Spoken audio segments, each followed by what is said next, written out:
The Atlanta Organizing Committee for the 1996 Olympic Games was, I think, extremely well received in Seoul.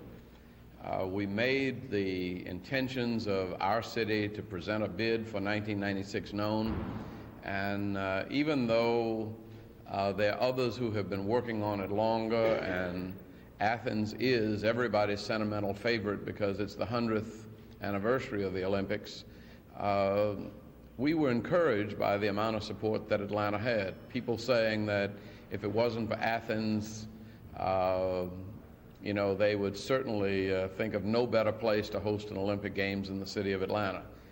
We right now, I say, would be running in maybe second or third place behind Athens or Toronto.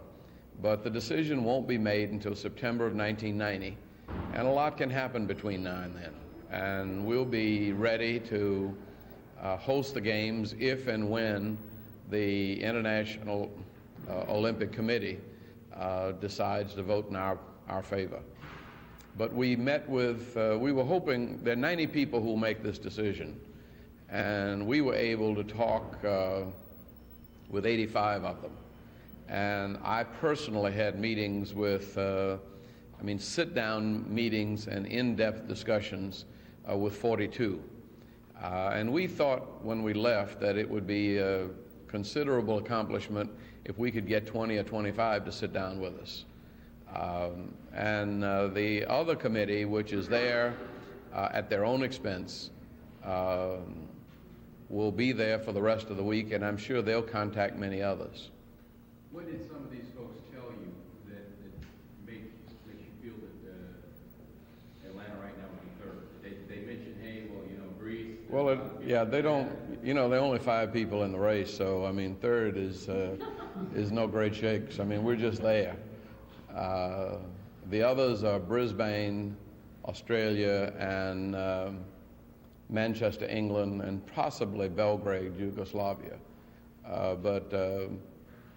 What kind of feedback did you get from the 42 that you talked to personally? Well, we got very good feedback. Remember, Atlanta hosted a pre-Olympic training camp before the 1984 Games. So a number of people had been to Atlanta. There are a number of people with business connections to Atlanta. And there are a number of people on the International Olympic Committee that I had known and worked with in other capacities. So we were received really by friends.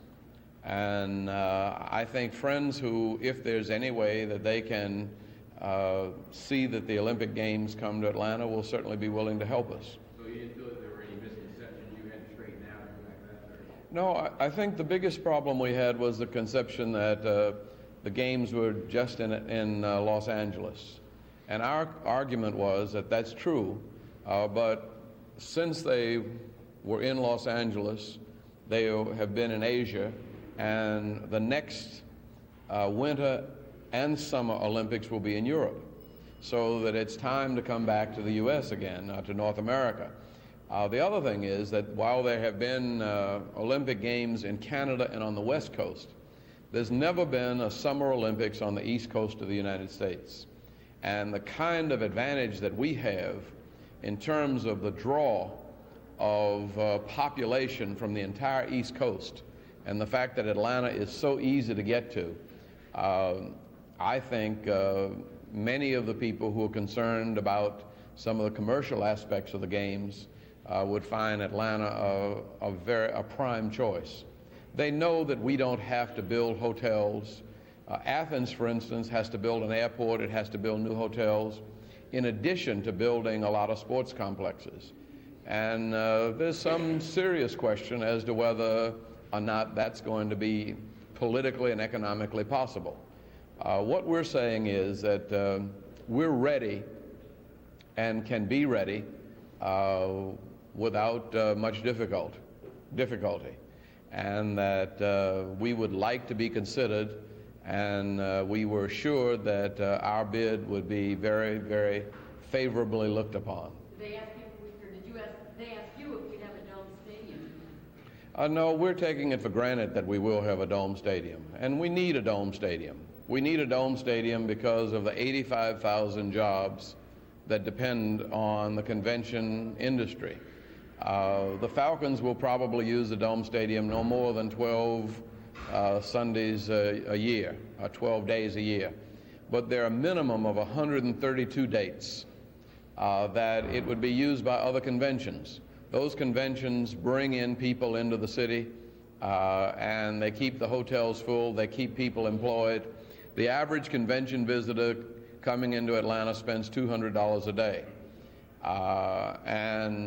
When you, for instance, now with the Bobbin Show here, with somewhere between 60 to 70,000 people in town, they're spending $200 a day on an average. And that's the economic, lifeline of this city. It's one of the things that has kept us virtually recession-proof. And so I see a Dome Stadium as an investment in this city's future. What about Rankins going to go to Jacksonville now? I don't think the Dome depends on the Falcons. That's what I was trying to say. I think it really depends on the needs of the city. You don't care if he leaves? No, I do care. I think I've been a Falcon supporter, regardless. The Dome is not directly tied to the Falcons. I think we appreciate the fact that people who are related to the Falcons and who are supporters of the Falcons are willing to put up 70% of the cost of a dome. And it would be impossible to build without that kind of support. Mayor, how big of a blow would it be if the Falcons left? Here the city is trying to get an international event. And how would it look if it can't even hold on to its national support? I don't think what the Falcons do would have any impact on the Olympics. I think that we ought to go ahead and do what's best for our city and thank the Falcons for their help. Thank Governor Harris for his help. Thank the City Council for doing what they have done. I frankly think that the hotel and convention industry, which is going to profit most by a Dome Stadium, could do a little more. But this is a very complicated project, and we have to get it together. But never before in any of these situations have you had the public sector at the city, state, and county level working with the professional sports and the convention industry. That's a very complicated deal, and it's going to take a little time, but it's going to get done, I'm convinced. What would you like the hotel motel people to do more of that they're not doing? No, I think they need to take some of the lead on this and not make it just a Falcons project, because it's not. And they're going to make the money on it. They'll make as much, if not more, money than the Falcons. You mean in terms of financial? In terms of, no, their business is determined by the number of room nights that their hotels are occupied. And if you're having events in a Dome Stadium, their hotel room nights are going to go up considerably. Every time we increase hotel occupancy by 10% in the city of Atlanta, we create 4,000 new jobs. And that's good for the city. It's also good for the hotels, because if they're creating that many jobs, they got a lot of people to take care of. Specifically, would you like people to do? Well, I have talked with them, and I just think they've got to be a part of the team, and we've got to work out all these details together. Mayor, could it be that since throughout the country now we've seen the Colts move, we've seen the Cardinals move, could it be now, or are you at all saying that it's not as big a deal now to have a club move? No, I'm not saying that at all. I'm saying that I'm concerned about building the Dome Stadium, and I don't want to get in any argument one way or the other with the Falcons. I appreciate the fact that people who are concerned about the Falcons have really come forward with the possibility of 70% of a Dome Stadium. And we couldn't build a Dome Stadium without that 70%. So it's not the Falcons alone. It's the friends of the Falcons. Now, those people are also friends of the city. They're not doing that just for the Falcons. They would be doing that regardless, I would hope. But there's no... So, I mean, I'm just trying to get a sense.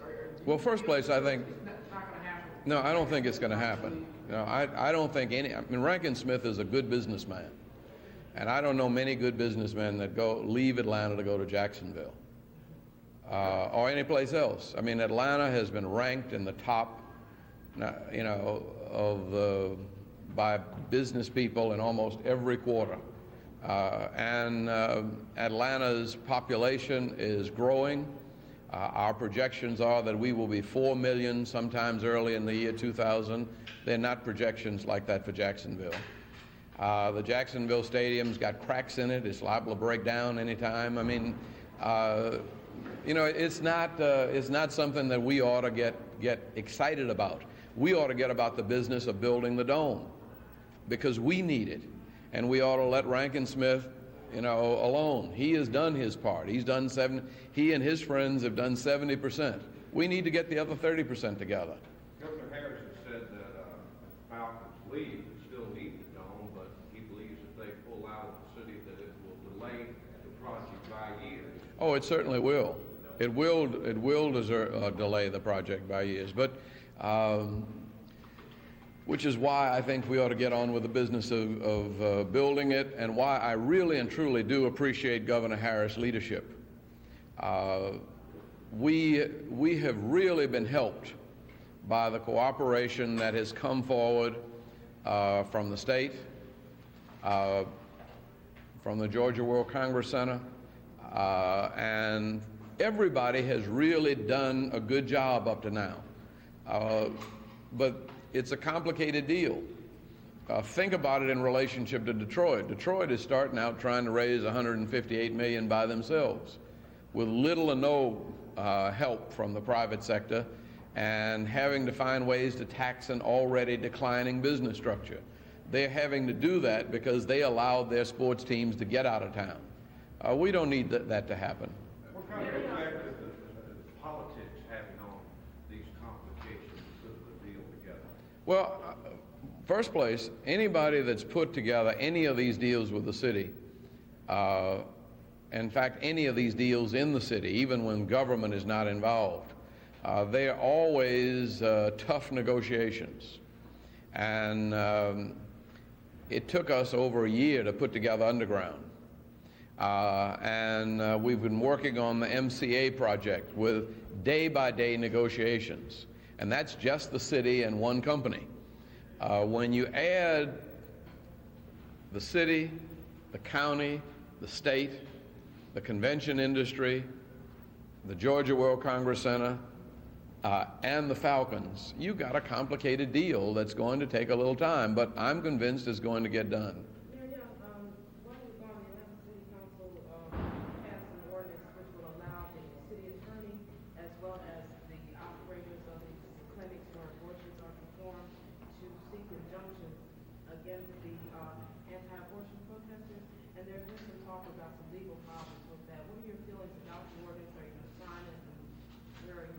And my feeling is that we've got a very, very complicated issue.